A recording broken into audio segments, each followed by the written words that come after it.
nobody cares about your insurance, man. And it's bad for your soul. You're gonna go home angry all day long. So you're better off telling him to go home, bake some cookies, go stand outside and hand out those cookies. Referral partners are going to be a hard tier, our first tier of the bunch. I've seen them go up to $130, $140, $150. We just lost $148. Then you got to keep them on the phone while the other 9 agents call them. And it's, as far as the client experience goes, it's really bad. Look at my sales numbers, but little did anybody know he was slowly bleeding money on the side. So it can be good if you're a good enough salesperson, but the costs are not sustainable, I think. These days, many insurance agents are still buying leads, but many of them don't even know that there are other lead sources available. In today's podcast episode, I sit down with Ryan, a former insurance broker, to rank all of the lead generation sources for insurance agencies in 2026. If you're the owner of your agency or another agent, sit back, relax, and watch through how we rank those lead generation channels. Hey guys, today we're once again back with Ryan, former insurance broker, to go ahead and rank the top lead generation sources for insurance agents in 2026. Excited stuff, man. Let's do it. Thanks for that. Yeah, let's get it. So in essence, we're going to be ranking the lead generation sources we have over here, including cold emailing, cold calling, and Facebook ads based on this 5-tier system. The S tier is what we like to call the unfair advantage tier. It's something that every insurance agency should pretty much be striving towards, and it really makes an agency a top agency. Next up, we have the A tier. This is kind of like the ideal model for insurance agents. This is where they should be dedicating the most time to. And overall, this is a really good category to fall into. After that, we have B tier, which is an average, which would be considered an average lead source. The C tier, which is probably not the best use of your time. And then the D tier, which is usually considered an absolute waste of time. Okay, Ryan, so the first one we have on the list here are paid leads that are shared. What do you think of those? Okay, shared paid leads. These are really interesting because almost every captive agent that I've known has started off with shared leads. They're decently priced. I've seen them go between $8 or $9 and up to maybe $20 or $30. And the way these work is somebody goes online and they type that they want insurance. They usually get grabbed by some kind of lead generation company with really good SEO, and it tells them it's going to compare rates. They put in their information, then they get sold to about 10 different insurance agents. On the insurance agent side, you get a notification that you have a shared lead pop in, and you have to jump on it as fast as possible, simply because if you don't, another 10 agents are going to call them. Then you got to keep them on the phone while the other 9 agents call them. And it's, as far as the client experience goes, it's really bad. There are ways to, if you're on the phone with somebody else, to pause the shared leads. So there's buttons button you can press on a dashboard that'll stop the shared leads from coming in, but it's just adds an extra layer of management to you. The clients usually, I'd say about half the time, they're not even a serious buyer. They were just looking, or they clicked this kind of ad, or they did a Google search. Of that remaining 50%, maybe half of them will entertain a phone call because they were expecting to get a price on whatever ad they clicked or whatever website they wanted a price instantly, and instead it said one of our agents are going to call you back. I'd say for $10 to $30 a pop, if you're an amazing salesman, sure, you can go for it. I would not try to build my agency off of these. I would say C tier, simply because if you have some kind of quota you're trying to hit and you don't mind losing some money, or putting down some money initially, it might help you hit that quota, but not a sustainable way to build your agency. And how do you even know that, when the lead pops up in your dashboard, how do you even know that you're the first one to... Sorry, I didn't mean to cut you off, but let's say I was a lead generation company and I reached out. Okay, so let's say I purchased a lead generation company. They would give me some kind of dashboard on their website. And so usually I'm just going about my day as an insurance agent, maybe doing some quotes, maybe updating somebody's vehicle, sending out some emails, whatever I'm doing. And then I'll get a notification on whatever company I'm using. Let's say I'm using Azim's lead generation company. I would have that website open on my computer at all times so that it can notify me when something pops in, then usually set it up to receive a phone call, a text, or an email at the same time. So everything dings at the same time. And then as soon as it dings, I try to jump on it and call it as quickly as I can. But again, it's difficult because a lot of insurance agencies at the same time, because this is a race, a lot of insurance agencies are using the computers and technology that they got from the insurance carrier themselves, which are usually like $300 computers and old phones, etc. So there are agents out there like myself back in the day who would put down like $6,000 into getting the fastest computer possible, best Wi-Fi possible, just totally optimizing that system. So I would almost always be more dated insurance agents and dated insurance carriers to the punch when it came to these leads. So I found that I was typically the first one to call just because I was faster and my technology was faster as well. So it's hard. It's not a reliable way, and I don't like sitting there all day stressing about whether or not I'm going to catch that call when it comes in. Hard C tier. And so those paid shared leads, they're only one type of paid leads. What would you say about the exclusive ones? A lot of people are going to fight me on this. Exclusive leads, the way they work is you pay a much higher price, but you're the only one that lead is sent to. I've seen them go up to $130, $140, $150. I think the most expensive one I've ever seen was like $148. Actually. So obviously it's a much higher stakes sale. And if you are very confident in your sales skill, I'd say go for it. But if you are an agency, I would definitely dedicate that lead to your top salesperson or someone who you can truly trust. Because if not, your producers are going to just burn through your money very quickly on these leads. Now, typically these leads are higher quality. A lot of the time they're warm transfers. And what that means is it's not a client, that's going to a website and typing in and putting their information. They didn't just go on Google and look up best insurance rate near me. They didn't just click on an ad. Somehow they got funneled to a call center, and somebody from that call center pre-qualified that client based off your expectations. So if I'm an insurance agent, let's say I write business with Allstate, I might say, hey, I noticed that in this zip code, I'm very competitive against Progressive, Geico, and State Farm. And that's not how it is. But let's just say theoretically about the situation. Whoever is in that call center would pre-qualify that client to make sure that they are with Geico, Progressive, or State Farm. They are in the zip code that I chose and they want auto insurance, which is what I say I'm good at. They transfer it over to me. Now, as soon as I get that call, I have about X amount of time, typically X amount of time, disqualify that caller and get a refund. Okay. So my first 2 minutes, 1 minute, whatever your lead generator says, is not going to be, hey, how's it going, Azim? How's your day, etc. It's going to be, hey, Azim, hope you're having a wonderful day. Quick question before I get into things. You're looking for this, right? And I can help you with this, right? And you're with this company, right? And if you're a good enough salesman and you can master your tone, they'll answer those questions. But it's a very uncomfortable experience for the client and yourself because I want to work with clients who I like, and it's a meeting on a bad foot. So then you got to be a good enough salesman to turn that meeting around and get that client to stay on the phone with you for another hour while you close the policy and give you their money after that initial touch point. So it's very uncomfortable. However, I'm going to put this in B tier, tentatively, because you can build a business off of this. It's just not the way that I would like to build a business because it's very high pressure sales, high stakes sales, because $150 a call adds up. You're constantly dealing with a lead generator company, asking for refunds, etc. The clients are going to be a little bit lower quality too, because you got to sell them. Not the clients themselves, but the sales process and their mindset coming into it are going to be lower quality. So B tier. And I will put a caveat on this is I've actually seen insurance agents lose their agency using exclusive leads. Really? I actually know an insurance agent who spent too much time playing around instead of building his agency the right way, which is some of these ANS tier lead sources we're probably going to talk about. And he wasn't hitting his quotas, and he took out a second mortgage to pay for exclusive leads. Wow. And it worked great for him. At the beginning, on the moodle board, it worked great for him. And he's actually speaking at our territory sales meetings, as the model of success, like the motivational guy on that monthly sales meeting to show off, ooh, rah, rah, look at my sales numbers. But little did anybody know he was slowly bleeding money on the side. So it can be good if you're a good enough salesperson, but the costs are not sustainable, I think, unless you're an absolute killer. Yeah, it makes sense because 148 per lead is crazy. That's actually hard to think of. I mean, just think about it like this. How 2 minutes goes very quickly on a sales call. I mean, I just talked about this lead source for like 5 minutes, I bet. And if you hit 2 minutes and 10 seconds, then the client tells me, oh, by the way, I'm just shopping. I'm not actually serious about moving. You just lost $148. Yeah, because you can't get that refund, right? You can't get that refund. And that's 2 minutes. Some of them are 1 minute. And it's a very uncomfortable sales process for everybody, and it's not fun. And it's bad for your soul. You're going to go home angry all day long. But if you need some numbers, me personally, I would choose this over shared leads, because I'm confident in my sales skill, but it's a tough game and there's just way better ways to make money in the insurance business. Makes sense. Yeah. All right. So next up, we have bot leads that are aged. So I'm assuming this is like 14, 30 days in age. Yeah, absolute D tier, dog water tier, waste of your time. It's not just 14, 30 days. Some of them go up to like 6 months, 1 year, 2 years.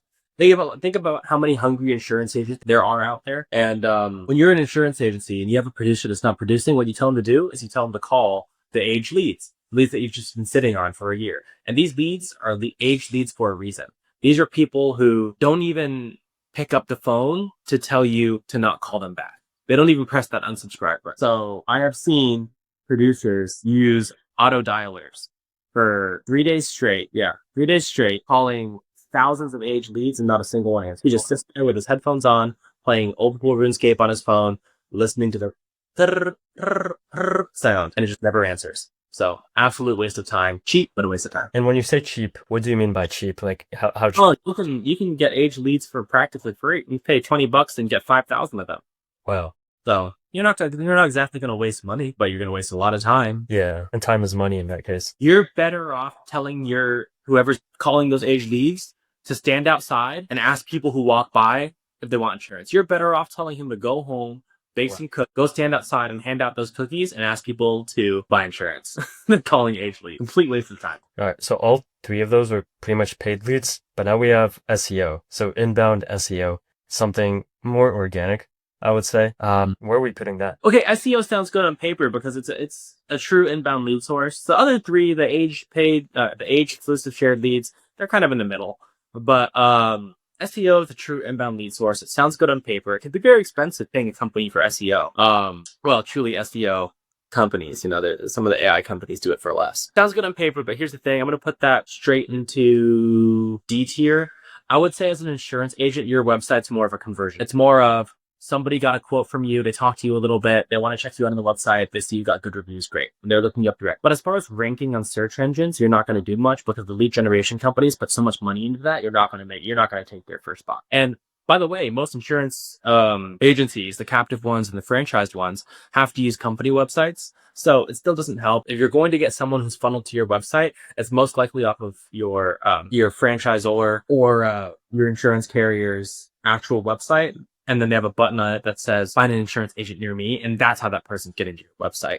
But these lead generation companies are I know of lead generation companies who put hundreds of thousands of dollars, well, up to $100,000 a month into SEO. You're not going to win. All right. Next up, cross referrals with businesses. So basically referral partners. Okay, I love these. Referral partners are going to be a hard S tier, our first S tier of the bunch. I can talk about referral partners all day long. So a referral partner, what I mean by that is someone who's sending you a client and referring them over to you. Now, the companies that typically do this are ones who have an interest in their clients getting insurance. Financial advisors want their clients to save money on insurance. So do accountants. Mortgage lenders need their clients to get insurance to qualify for the house. So do realtors, but realtors tend not to care as much as mortgage lenders do when it comes to the insurance piece because realtors aren't in front of it the way mortgage lenders are. Car dealerships really want their clients to get insurance. Business lenders, there are tons of businesses out there who need their clients to have insurance because they need that kind of documentation for them to get paid. Mortgage lenders don't get paid on the house until the client gets insurance. The client needs insurance to buy the house. So these clients come to you and they're already trusting you because someone who they trust, their mortgage lender, their realtor, their car sales referred you to that client. They're in a hurry because typically they want something else and insurance is not the top of their mind. It's whatever the insurance is helping them get. They're already warm to you. They're already friendly. They're more than willing to give you their information already. So, and they're also typically higher quality. Now, depending on where you're getting your lead source from, back in the day, I chose mortgage lender. At the very least, someone who's buying a house can afford a house. So they can probably afford your insurance. You're going to get more commission off of it because they're most likely not going to ask for the cheapest possible policy. And these people also have multiple lines of insurance that they can purchase. So someone who's buying a house probably has a car. They probably, well, not probably, but sometimes they own something else, like a boat, an RV. A lot of times when they're buying multiple lines of insurance, you can sell them an umbrella policy. And then these people, the costs either go up or down over time. If they're buying a house, they typically go up over time. If they're buying a house, then they're more than likely going to build a family eventually, or they already have kids, and that's why they're upgrading to a bigger house. So they're going to eventually want insurance for their teenagers. They're going to eventually want some life insurance policy. Same thing for the cars. If you're buying cars, you're typically going to be buying more things in the future because at least you can afford a car. So I really enjoy these clients. And this also allows you to, if you're good enough with their referral partner, really tailor your pipeline to yourself. So if you build a business completely off of referral partners, then you, over time, as you develop relationships with different referral partners, get to choose which referral partners that you enjoy working with. And in my experience, the clients choose to work with people who are like them because people like people who are like them. So I choose referral partners who I get along with, not just in a business way, but people who I can hang out with, go to dinner with, invite them over to my house, go to the gym with, play video games with. Then their clients are going to be just like the referral partner. So the clients are going to be people typically that you get along with naturally as well, because people want to work with people who they like, and people like people who are just like them. So absolutely S tier. You could build your business off this. And actually a lot of these referral partners are untapped because a lot of insurance agents don't do this. And I'm not just gassing them up because we're an automations agency, but if you want to build a business off of referral partners, you should definitely talk to him because he does have ways to do that for you. So I'm not just gassing this up to sell Azim's products. They are absolutely S tier and they're free except for dinner. I mean, you might just take them out to dinner. But aside from that, they're totally free. So next up, we also have referrals, but now it's like word of mouth and client referrals. Okay. Client referrals are good. I'm going to put them in A tier. The issue with client referrals, it takes a very long time. So if you do a great job on your clients, then yes, they're going to refer you to other people. However, client nurturing does take a lot of time. A lot of people are just going to like you from your initial sales meeting with them. You talk to them maybe for an hour or two, a year, little simple service case, and they're going to like you enough to send you business. But if you truly want to build a business off of client referrals, I highly recommend you do some kind of nurturing, and nurturing takes a lot of time unless you automate it. But by that, I mean calling them and saying happy birthday, asking them how their vacation went, asking them how their child's graduation went, sending them a gift card on their anniversary, things like that. And by all means, you can do that, but it takes a huge amount of mental bandwidth. There are hacks to do this as well. Again, you can automate this, but it also takes a large client base. So you're not going to be able to do this right at the beginning. And for that reason, I say A tier. Oh, and one more thing about client referrals is that the quality control of client referral is typically a lot more. It's all over. You're going to get a lot of different clients. A mortgage lender is going to send you a client who's at least qualified to buy a house, and they're heavily motivated to buy the house. But a client is going to refer you just anybody who asked them who the best insurance policy was, who the best insurance agent was, or who they used for insurance. And a lot of the time, for people who are actively hunting for insurance agents, are actively hunting for insurance agents for a reason. I've seen people with like 13 accidents in 2 years because those kinds of people are constantly going to be asking everybody, where do you get insurance? Because they're paying $50,000 a month for their auto insurance, which is true. I've seen. That's not the worst I've seen. Really? So you get stuff that's all over the place. On the other hand, you might get a 19-year-old girl whose dad said, I'm sick of you doing all this crazy stuff with insurance. You're going to use my insurance agent or else I'm cutting you off. So sometimes you get great leads. Sometimes you get bad leads. It's all over the place. But at the end of the day, organic referrals are always going to be peak.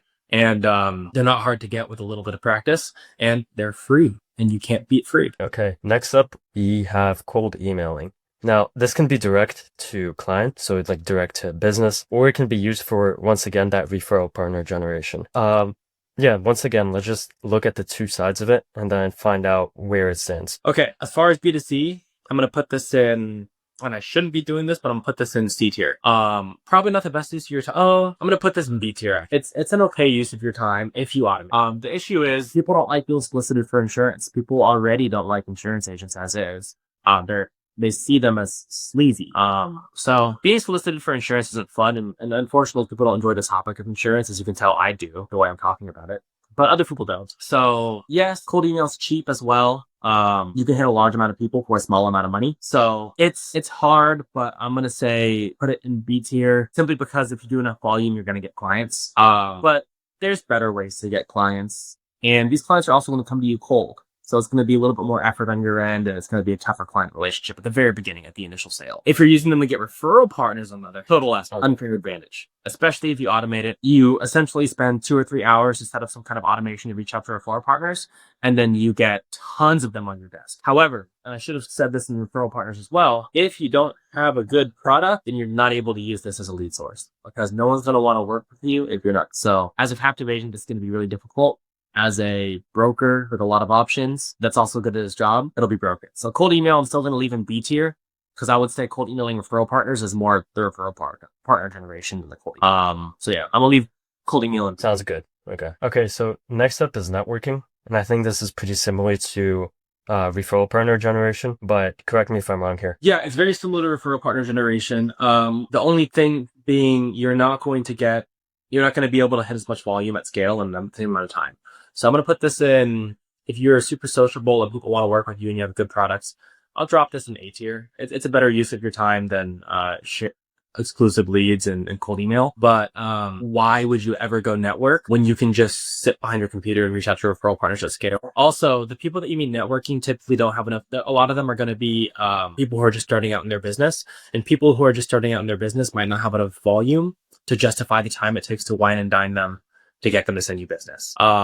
If I can hit one car salesman that's selling 3 cars a day, or a mortgage lender that's doing 200 loans a year, then they're going to have a lot more volume to send me than someone who's has the time to go to a networking event. Because someone who has the time to go to a networking event clearly isn't drowning in clients. And I take that with a grain of salt because some people enjoy them. I actually really enjoy networking events. Even when I was super busy, I like to go. It was social time. I could justify social time as work time, but that's pretty rare. So it's good. You might even pick up a couple commercial insurance policies if you are commercial licensed. But again, why would you do this when you can just go all in on the referral partner generation? Makes sense. Next up, we have cold calling, and this can depend, because you could be cold calling any of the different kinds of paid leads, right? So what's your take on it? Well, no, paid leads aren't exactly cold calling because typically they're somewhat, except for the age leads, but the shared leads and the exclusive leads are somewhat prepared for your call. Cold calling, well, you can't call B2C. So typically if you're cold calling, you're going to be cold calling age leads. Yeah, I'm going to put that in D tier. It's a great thing to do if you just really hate yourself and are being told to go pound sand is the nicest way I can say it all day long. Or if you're trying to look busy at work, you don't want to spend money. But yeah, solid D tier. Solid D tier is funny. Next up, we have content marketing. So in some sense, it might be similar to SEO if it's like blog posts, but it's also different. This is a very interesting one. I really enjoy the social media game and I really like content marketing. However, I've yet to see it done correctly for insurance agents. I've seen a lot of insurance agents and there's a lot of YouTube channels out there that are still posting to this day that are getting 6 views per video. The ones who are, and then I've seen a lot of people who do have a lot of followers, insurance agents, but they're not converting any. It's more of the day in the life. I don't know. And other people, and they might be getting a lot of views, but a lot of those views are clowning on them. One of the influencers, the ones who are successful are not actually the ones who are selling insurance to clients, but they're selling insurance to other insurance agents. So they're coaching. Those guys do get super successful. I know people who make a lot of money doing coaching, but that's not what we're talking about here. We're talking about insurance trying to get clients. Because of that, I should be putting this in D tier or C tier, but I'm not going to because I think that this can be done right. I think that it's just nobody's done it right. But if you're the right agent with enough access in enough different states and enough different carriers, you have the reach and you have the bandwidth to take this and you do have the time to make these videos, which can be cut down significantly with today's technology, automations, then I think you can make a lot of money doing this. I'd say it's an unclaimed market. It's a tapped niche. And there's a lot of potential here. So I'm going to put it in B tier simply because I haven't seen it done, but because I see a lot of potential there. Got it. Next up, we have LinkedIn B2B outreach. So we're reaching out to those people. This is kind of like referral partner generation too. It is, but it's slower. I would say use this as a conversion tool. If you're going directly to client trying to sell them insurance, it's probably not worth your time. But if you're going to try to find referral partners, no clients are going to look at your LinkedIn. I'll put C tier simply because it's not as bad as that would be, but use it as a conversion. Got it. And then last but not least, we have ads. So this can be Google ads, which is also to some extent, like when you search things up, you sometimes get an ad, and then also Facebook ads. All right, I'll say this to your audience because maybe I'm wrong, but when you guys get insurance ads, do you click on them? Probably don't. So I would drop those both straight into D tier because again, you're going to lose out hard to the lead generation companies and nobody cares about your insurance, man. So most of these ads, unless they're done very well, which I haven't seen yet, are just a picture of you, your license number, where you're located and your phone number and some snarky headline. And people pay a lot of money for these ads. Take that money, go purchase an exclusive lead, just one, or maybe just 5, depending on your close rate. And you'll probably make more money than with these ads. If it's worked for you, maybe we can change this in the future. But yeah, because they can work. I think I've heard it work for some commercial insurance agents, but it's not something that has a lot of versatility. It doesn't. And then commercial insurance agents, the nice thing about commercials, you might catch a big fish. You might land a trucking company that pays out an $80,000 commission, but those big fish are so numb being reached out to from insurance agents that it's really, the juice ain't worth the squeeze. If you're really competitive, then you might as well just go find referral partners. why would you do ads? So this is what the entire tier list looks like. And yeah, we pretty much just have referral partner generation, landing it at the top. At the bottom, towards the bottom, we have buying leads, things like SEO, cold calling, and then ads. And more so at the top, we have things like networking and referrals. So basically interacting with other people, whether it be your clients or other businesses. Right, Ryan? Is that what I'm getting out of it? Yeah, absolutely. I think that what this goes to show is not so much time. Oh, well, time matters, but you can spend very little time on ads. You can spend very little time on referral partners or networking. So it's more about where that time could be spent. And I think that lead quality matters hugely. What really burns your time is not so much acquiring these leads through one of these methods or using these methods, but how much time are you going to waste quoting not good clients? So stick with inbound organic referrals, and you're probably never. Yeah, that sounds pretty much like the strategy based on this tier list. Yep. And by the way, if anybody in the audience is having trouble building out a referral source using something in S or A tier, good news is a lot of this can be automated nowadays. So feel free to reach out to Azim if you don't want me plugging you on your behalf. Reach out to the team. We've had great success building these programs out for not just insurance companies, but plenty of businesses. So don't hesitate to reach out, even if you just have questions on how it can be done.